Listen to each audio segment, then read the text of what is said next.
only person that stops you from living the life you love is you. If you conquer yourself, you'll conquer the whole world. If you master your own mind, you'll master your life. I'm Preeti Sabharwal, and as a holistic wellness coach and a corporate trainer, I have impacted more than 10,000 people from 30 industries. And there have been some questions that have constantly intrigued me. And those questions may be your questions too, which are about mastering your mind. You've heard this phrase so many times in your lives, master your mind, master your mind. But has anybody told you how to master your mind? Today we are going to understand the workings of the mind. How does mind work? What drives our own mind? If we understand that, we'll have more control on our behavior, on our life. So let's get started. Today we are going to talk about a very interesting thing. These questions which are going to be answered today, you may be having for years and years. Why we do what we do? What drives our behavior and our communication and our actions? There's so many things which you want to do but you're not been able to do. There's so many things you know that you should do but you're not been able to do. And there's so many things which you end up doing which you didn't want to do. Have you ever questioned that your behavior, your communication is not in your control? Your mind is controlling your behavior and communication? If we understand the workings of our mind, won't we increase the probability of mastering our own mind? And if we master our mind, we'll master our behavior and we'll master our life. So today we are going to understand very deeply what drives us as human beings and why we don't do what we know we should do. Is the knowledge problem with human beings? Human beings are very intelligent, very knowledgeable. They have the intelligence to land on the moon. They have intelligence to solve complex problems. But the most intelligent species on this planet, look at the irony. Human beings is the only species that commit suicide. Human beings is the only species that kill themselves by lifestyle diseases. So that shows that our behavior is not driven by our intellect, largely.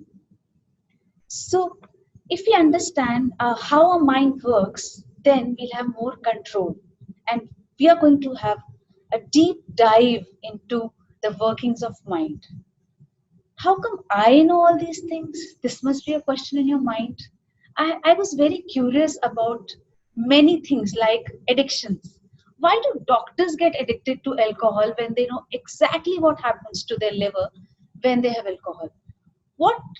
Why do they get addicted to smoking when they know exactly what happens to their lungs when they smoke? So why do these addictions happen? Why do we are not been able to control our actions? So this made me take a deep dive into many behavioral sciences like neuro-linguistic programming, ontology, cognitive behavioral therapy, adult learning, positive psychology, just to find these answers which I was seeking for years and years. And what I have understood, I'm going to share with you. So how we judge ourselves, how we evaluate ourselves is by a conscious mind, what we see, what we observe, what we hear. But there are certain motives, certain emotions, certain feelings, certain beliefs that are behind our behavior and our actions, which are not visible on the surface, but they're there behind the surface. So look at yourself. You relate to yourself as an intelligent person, as a logical person, as an evolved, as a sensible person. But is your behavior that logical, intelligent, sensible? So you relate to yourself as the conscious part of your mind, which is intelligent, which is logical.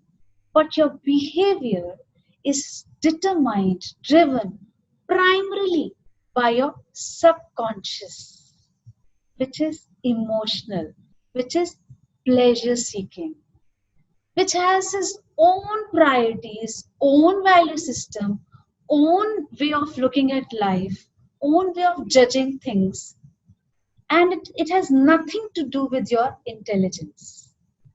If we understand what drives our subconscious mind, won't it be easy to master our mind? So let's understand what is the primary job of your subconscious mind. Just think about the most powerful creature on this planet that became extinct thousands of years ago. I know you've guessed it right, dinosaurs. How come human beings are able to survive for years and years, even if they had to face all the calamities, diseases, problems, challenges, and the most powerful creature became extinct? What is that special gift that has enabled human beings to survive? They have innate survival mechanism. The moment you tend to take some risk, your subconscious generates all sort of fears. Don't do this, don't do that. You may fail, people may mock at you, people may laugh at you, people may judge you, or this is harmful for you. You need to protect yourself, you need to guard yourself because there is innate survival mechanism that makes you protect, that makes you guard yourself all the time, and that's why you're alive. Whatever you need to do, there is some chatter which goes in your mind, and you know, we have around 60,000 thoughts on an average in a day, and more than 50,000 are negative. How come we are designed so negatively? How come we are created in the form of God? Then how come we are so negative? If this chatter is not negative, this innate mechanism is not there, we may not be able to survive.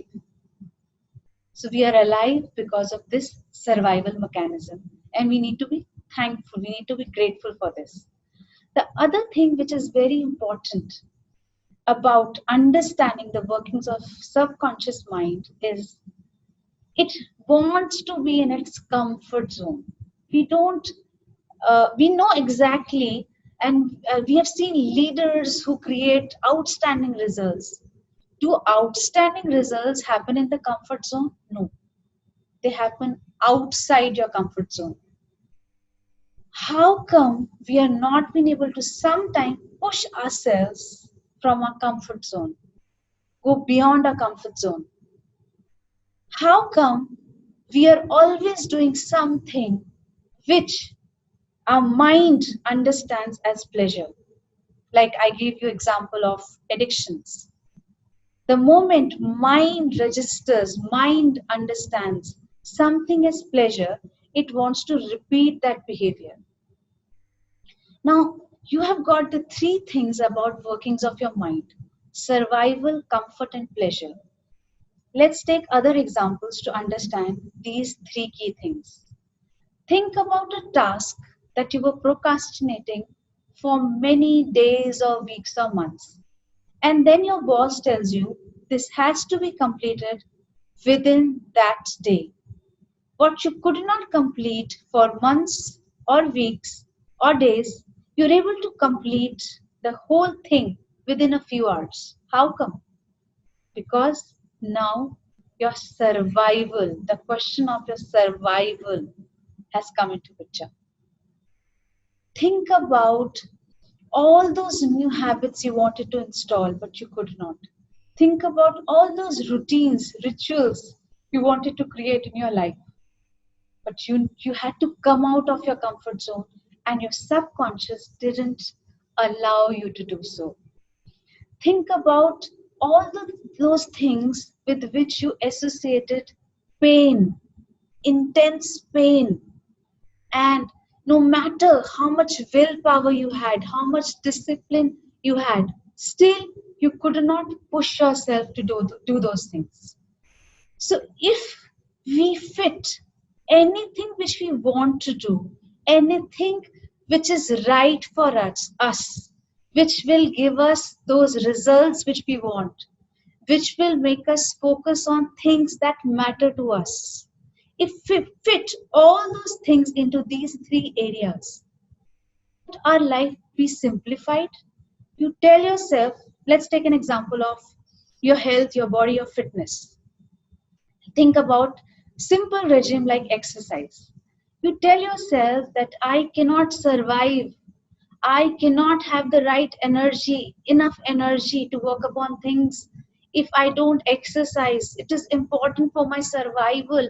I need to enhance my immunity, and for that to happen, my exercise routine is crucial for me. Then it comes to comfort. You keep on telling yourself, I'm so comfortable exercising, whatever form of exercise you've chosen for yourself. Think about associating a lot of pleasure. When you're exercising, you're releasing endorphins, and you're telling yourself again and again, wow, these are the best moments of life. I love exercising. I love getting warmed up. I love stretching myself. And slowly and steadily, you program your mind, your subconscious mind, for survival, comfort, and pleasure with regards to exercising. And it's easier for you to create the right habits, right routines. You don't have to push yourself, you don't have to just discipline yourself every day.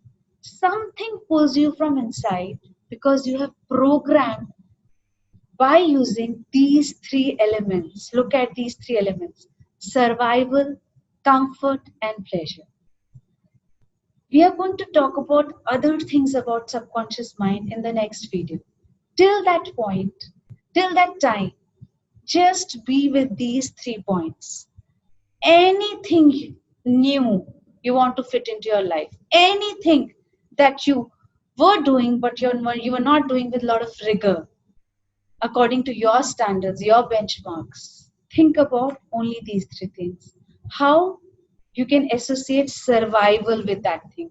How you can associate being comfortable, making that thing feasible, easy, enjoyable, doable for yourself, and associating a lot of joy, a lot of pleasure, a lot of excitement, enthusiasm, and your life would be in your control because you have started understanding the workings of mind. If you master your mind, you master your behavior. If you master your behavior, your actions, you master your life. Thank you for listening to me. And if you want more such videos, subscribe to my channel and keep watching and keep learning because healthy is the new happy. Signing off.